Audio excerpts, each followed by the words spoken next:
Good morning, good afternoon, good evening, and welcome to our second video in the Awakening to Happiness series. And this series is being created in support of two one-year programs I'll be running in 2025. One is called the Awakeners one-year program, and one is called How to Be Really Happy and Love Your Life. And both those programs you can find out more at michaelneal.org, and I'll share the links under the video. But for today, what I wanted to explore, share, talk about is how to have a whole new relationship with fear. Now, this is on the assumption that your relationship with fear is not the best relationship you have in your life. If you and fear are buddies, if you probably do spend a lot of time together, actually. But if you love your relationship with fear, then that's fantastic. But most people I work with and have worked with in the past 30 plus years as a coach and a teacher and a catalyst and an awakener, fear is something that they are regularly battling against. And there's this kind of battle between fear and courage, which is, how you move forward even in the face of fear. And that's the way that culturally we think about fear. We think about fear as this inevitability that the best we can do is learn how to act in the face of it. In fact, one of the most popular personal development books, I don't know if it was of old time, but it certainly was when I first came into the whole field of human potential, was called Feel the Fear and Do It Anyways. And that really does sum up our culturally positive attitude towards fear. Our culturally negative attitude to fear is usually some combination of, oh, just get over it, you loser, which doesn't really help. Or the other one would be, and just not doing anything and shrinking because I've got to do what fear tells me to do. Now, in order to understand why I'm not personally a huge advocate of any of those, optimistic, pessimistic, culturally sensitive, the fundamental problem with all of those relationships with fear is they start with the assumption that fear is a given, that there are just certain things in life that are scary, and because we all have to deal with those things, we will spend a chunk of our lives afraid. But what if that's not true? In fact, I would guess that if you look at your life, you probably already spend 80, 90, maybe even 95% of your life fearlessly. It's just that you don't notice because there's nothing going on. Courage, we feel courage. We feel afraid, but we don't feel fearlessness because fearlessness is simply a way of describing how life feels when we're not afraid. And fearlessness is a very real possibility when you understand what fear is, where it comes from, and what it's for. So there are two fundamentally different processes, things that are going on that we use the word fear to describe interchangeably. And it's really worth getting familiar with the difference. So one of the ways that the word fear is used is to describe something that's a biological awareness of danger.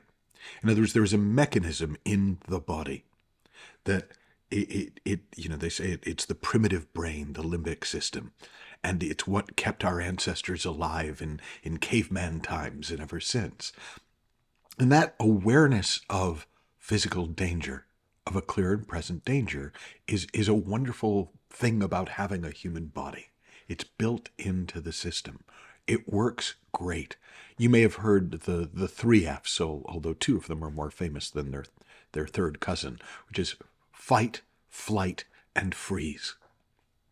So the three ways that the body responds to that is it gives us a boost of adrenaline that allows us to fight or flee, run away. But it also can cause us to freeze if we haven't learned how to work with it. And that's why a lot of military training and a lot of training in physically dangerous jobs is about harnessing that response so that you don't get overwhelmed by what's going on in you and you learn to manage it. And so a lot of training around being brave and being courageous is about usually breathing through that kind of physiological heightened autonomic arousal of the body where everything's really like, and you can learn to harness that if you are in a job where you're going to be facing real and present dangers on a regular basis, or in a life, or in a bit of the world right now where that's what you have to deal with. But the vast majority of what people talk about in their daily lives as fear would probably be better described as worry or anxiety or a misuse of the gift of imagination. In other words, we feel the sensations of heightened autonomic arousal because we're thinking scary thoughts. We're thinking about things that aren't happening, but we think might happen, could happen, will happen. And we're responding to the image, to the imagination, as if it was actually happening now.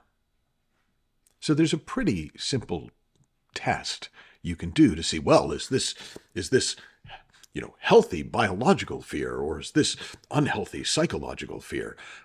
The next time you're feeling kind of, look around. Are there any lions? Any tigers? Any bears?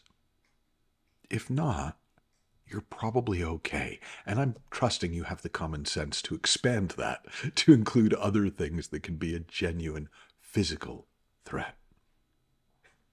But if not, there's a very good chance that what you're experiencing is your own imagination run amok.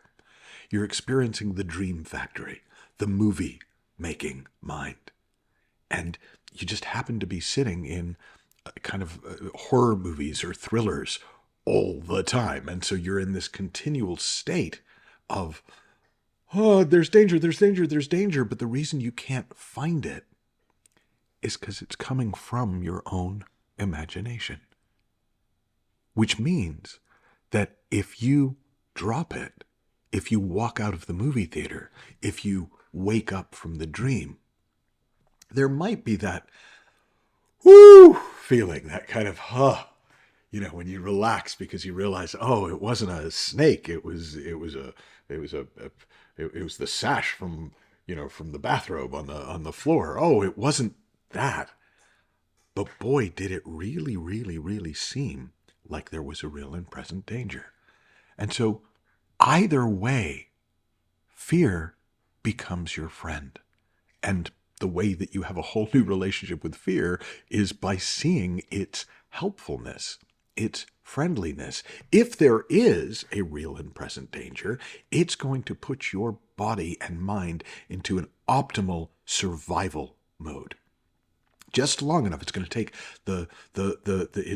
your heart's going to pump faster, so there's more blood going to, going to the vital organs and keeping you able to function, and secondary functions get switched off so that all of you is focused on what you need to do right now to preserve this, to keep this safe. How great is that? But similarly, psychologically, what it's telling you is, wake up. It's like an alarm clock. And it's like, And if we keep hitting snooze because we think, that's not an alarm clock, that's clearly the sound of bells from the church in my mind where I'm doing this and in my own imagination, then we don't wake up from fear. Fear actually becomes part of the dream in the same way that an alarm sometimes becomes part of your dream.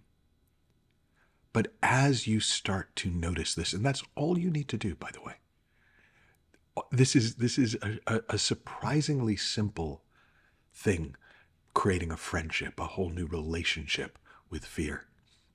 It's just understanding and noticing.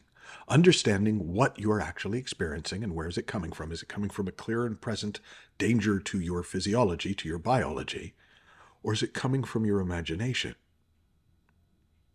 And if it's coming from the real and present danger, then yeah, it's really helpful to, the one that I learned that I find helpful is box breathing, where you kind of breathe in for 4, hold for 4, out for 4, stay empty for 4.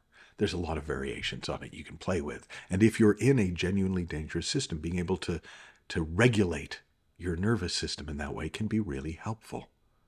But for most people I talk with, most of the time, that's not what they're dealing with. What they're dealing with is their psychological fear, their imagination run wild. And what do you do if your imagination runs wild?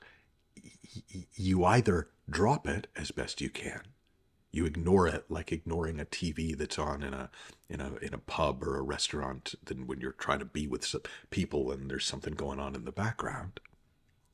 Or you step out of the movie theater. You wake up from the dream. You come back to your senses. You literally start to notice, oh, yeah, I'm here. I find, for me personally, of all the senses, listening is the one that brings me back to my senses most quickly. For some people, it's touch. That's why it's quite soothing, right? When we comfort people, we often, there's a soothing kind of a touch that we can use. But the reason it works is partly because it brings us back to the moment. It brings us back to what's actually happening, not what we've been imagining. So with that simple understanding and a little bit of noticing over time, you're going to find that your relationship with fear changes all by itself. But if you want more, then as part of both of our one-year programs, How to Be Really Happy and Love Your Life and The Awakeners, we're going to be spending a whole 4 or 5 days, depending on which of the programs you're doing, looking at what it is to live beyond fear. Where fear is just one of the many tools that we've been born with to support us in living a life we love, in thriving in the world that we're in, and in creating more of the world that we'd love to be in. And if you want to learn more about those programs, you can learn about How to Be Really Happy and Love Your Life at michaelneill.org/happy.